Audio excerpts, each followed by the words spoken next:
Hello, welcome to the 12 Months to Marathon podcast with me, John Hill, the running podcast for the over 35s with Marathon Dreams. Episode 24, time marches on never ending.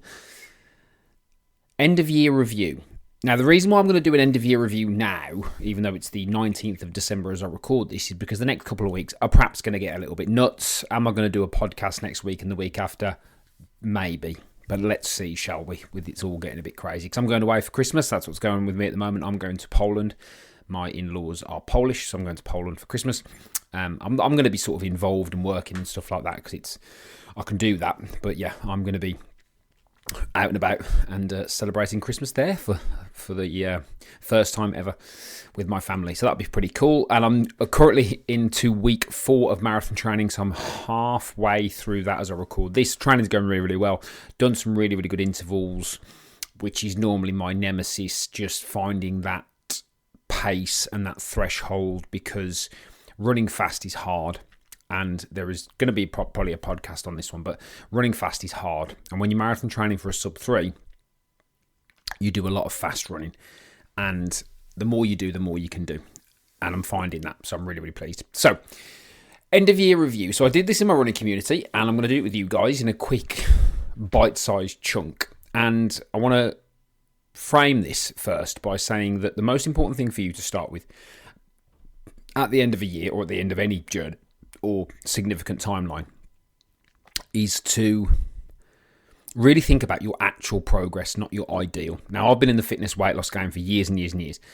So I'm in an industry where everybody focuses on their ideal progress, which is where they should be. And the word should in this context, and I did a podcast on this, The Curse of Should, is a very guilt-based word. And guilt is not a very good emotion. Guilt is not a very good emotion. And if we start to feel guilty about what we quote-unquote should have done and didn't this year, we then start to feel guilty about feeling guilty, and it snowballs into an absolute disaster. So what I want to say is, if you want to be successful, particularly in running terms, a lot of people talk to me on Instagram, 12 Months to Marathon, remember to follow me over there, in very negative language. So I'm a slow runner. I'm only this. I'm only that. I can only do this. Well, compared to what? Doing nothing. Now, I did a post the other day which basically highlighted that if somebody runs a marathon, then potentially that's quote unquote better than a half, but then half is better than 10k, 10k is better than 5 is better than 1 is better than nothing, and everything is better than nothing. So if you're doing something, you need to give yourself some credit for that. So what I would do as an end of year review is take some time to write down as many things as you can that you're proud of achieving this year. And this is important. This is your list, okay? Yours. Nobody else's. It's yours. So there's no rules. It doesn't have to meet any criteria. It's totally your list, yeah? And the way you want to think about this is, what have you actually done? Because our minds will take us to a place of what should I have done, quote unquote. Let's go with, what have you actually done? What have you actually achieved? And that will get you in a positive mindset, because it will focus on the facts. Most people stay caught in fantasy. So they'll get wound up with what they think's happened instead of what's actually happened. And if you want to have a fantastic end of year and fantastic 2025, then at some point over the next couple of weeks, I would sit down and write down all the things you're proud of achieving this year and what your actual progress has been. Not your ideal, your actual. And when that but comes in your head, because it might do, you might say, well, I've done this, but there is no but, okay? You've done what you've done, and be proud of what you've done. Because if you did the best you can with the resources you have available, that's all you can do, okay? Now, the next part to that is, what challenges have you overcome? What obstacles have you overcome this year? Yeah? So think about that. What obstacles have you overcome in 2024, and how did that benefit you? Okay? Because we often don't stop and think, oh, I got through that. Now, when you start to add distance or pace into a running journey, for those of you doing spring marathons, you'll see this quite soon.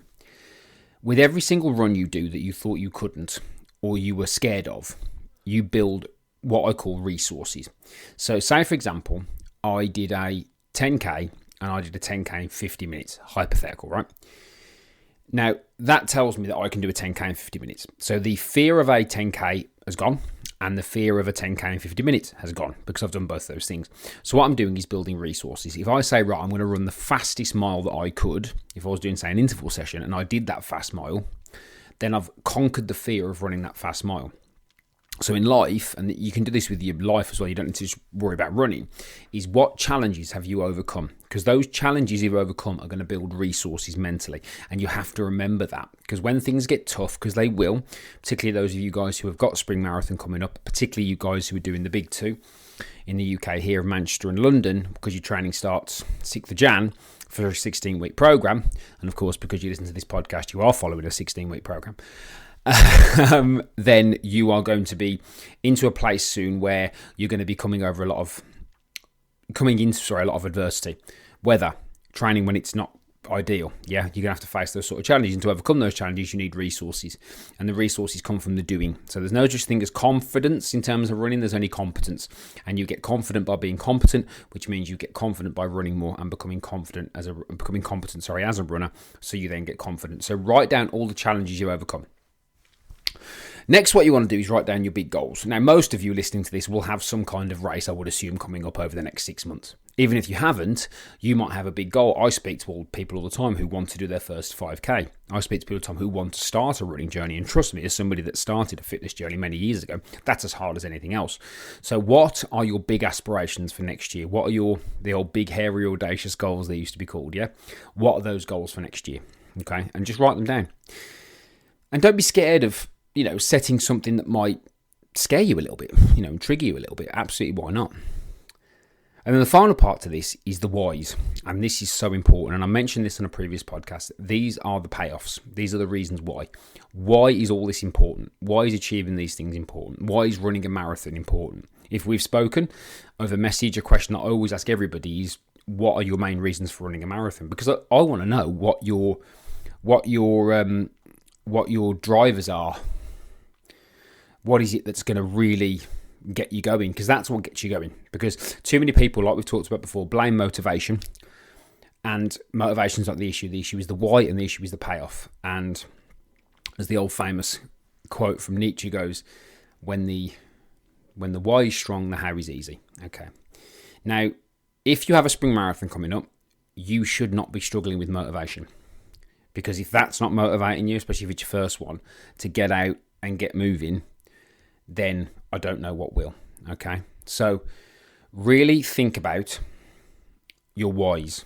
So the process is, what am I proud of this year? And write down as many things as possible, little, bigs, whatever you want to do, doesn't matter. What have you grown through? What challenges you overcome? What are your big aspirations for next year? And then what are your whys for doing your particular aspirations and goals? And that process actually can become a mini process you do every week if you want, every month. It doesn't really matter, particularly proud of things, because you need to, log your wins, and you need to stack up, your wins over the journey, especially over the next couple of months. So if, for example, you're doing a spring marathon, you're going to go through 16 weeks of brand new experiences if you're new to marathon training, because a lot of it is stuff that people don't expect. So the discipline, the planning, the nutrition, the fueling, the tiredness, the trade-offs you have to make, the stuff you have to perhaps say no to that you wouldn't have said no to before. So have a think about doing this process on an ongoing basis. So again, just to confirm, because I want to keep this one nice and punchy, to be honest. I do want to keep this one a little bit more punchy because I want you to really apply this and go away with it. So first question, what are you proud of? What have you achieved this year? What are your wins? List as many as possible. Next, list all the challenges you've grown through and overcome. Next, what are your big goals for next year? And then finally, what are the drivers and the whys for doing it? And if you do that and you follow that process, that's going to really put you in the right frame of mind to go into next year. If you just use guesswork or use shoulds or use ideal progress instead of actual progress, it's not going to put you in the best mental place. Now, if you've not had the best year, running wise, injuries, illness, things have happened that have stopped you, just remember it's what you do next that counts. Okay? I love a good story, me. And I think if you've overcome a lot of stuff and you're still here and you still want to get better, it's what you do next that counts. Okay? And focusing on the past and living in the past will achieve nothing. But using it as fuel to move you forward will mean something, and it will mean you have a story. Okay, so if it hasn't been the greatest year, if you've maybe not done a race because of injury or had to pull out of whatever, these things happen. It happens to us all. As you know, I was a whisker away from a 10k PB, and I tore my hamstring in September, which then impacted my Hyrox performance in October, which I was disappointed with. These things happen. I work with people all the time who have illnesses, injuries, and stuff stops them. It's what you do next that counts. And if you use that as fuel to move you forward, I promise you, you will make 2025 your best year yet. So, like I said, I wanted to put this one out there now, just so you've got it, so you can take it away for the next couple of weeks. There will be a podcast in the next couple of weeks. There might even be two. I do enjoy doing them, and I hope you guys get value from it. So I appreciate all the comments and all the follows and support. Thank you very much for everybody for supporting me this year, if I don't say it before, which I will do again. But thank you so much. If you want to drop a follow, please drop over to Instagram, 12 Months to Marathon. Drop me a follow over there. If you want to have a chat about any running coaching or marathon coaching, if you have got a spring marathon coming up, feel free to drop me a message with 26.2 and we'll happily have a chat. And if we can help you, great. If we can't, at least you ask the question. And of course, don't forget to like and share this podcast wherever you get your podcast from. Favourite it, and also make sure, especially on Spotify, that's really helpful and useful as well. I'd appreciate that. So if I don't get a chance to speak to you before, have a wonderful Christmas and New Year. I will do, I'm sure. But I'm going to put it out there now in case the next couple of weeks are a little bit nuts for you and you don't get a chance to listen to any more podcasts. So thank you very much for listening. Have a great Christmas break if I don't speak to you before, and I'll see you on the next one. Bye for now.